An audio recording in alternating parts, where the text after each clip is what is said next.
என் செல்லக்குட்டிகளா, ஒரு அழகான கதை சொல்லட்டுமா? ஒரு ஊர்ல பெரிய மாமரம் ஒண்ணு இருந்தது.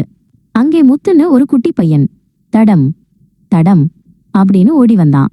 அப்போ புல்வெளியில ஒரு பெரிய பழுத்த மஞ்சள் நிற மாம்பழம் கிடந்துச்சு. ஆஹா, எவ்வளவு பெரிய பழம்!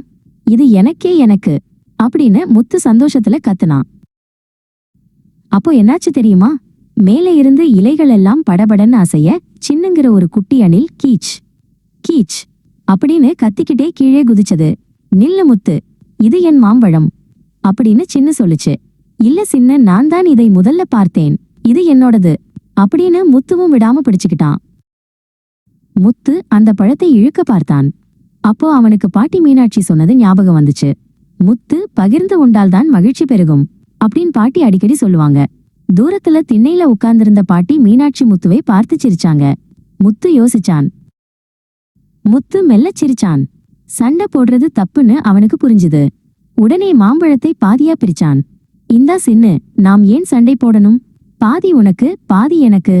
நாம் 2 பேரும் சேர்ந்து சாப்பிடலாமா அப்படின்னு கேட்டான். இதை கேட்ட உடனே சின்ன அணிலுக்கு ரொம்ப சந்தோஷம். அப்புறம் என்ன, 2 பேரும் நண்பர்களா அந்த மாமரத்து நிழல்ல அமர்ந்து மாம்பழத்தை சாப்பிட்டாங்க. யாம் யாம், ஆஹா எவ்வளவு இனிப்பு அப்படின்னு முத்து சொன்னான். சின்னவும் அந்த பழத்தை சுவைச்சு ரசிச்சது. பாத்தீங்களா குட்டிகளா, தனியா சாப்பிடுறத விட மத்தவங்களுக்கு கொடுத்து பகிர்ந்து சாப்பிடுறதுல தான் உண்மையான மகிழ்ச்சி இருக்கு. அப்போ பாட்டி மீனாட்சி மெதுவா நடந்து வந்து முத்துவை செல்லமா கட்டி பிடிச்சுக்கிட்டாங்க. ரொம்ப நல்லது முத்து, நீ ரொம்ப சமத்து பையன் அப்படின்னு சொன்னாங்க. முத்துவும் பாட்டியும் ரொம்ப சந்தோஷமா இருந்தாங்க. கதையை விட கருத்தே இனிது. பகிர்ந்து வாழ்வோம், மகிழ்ச்சியாக இருப்போம்.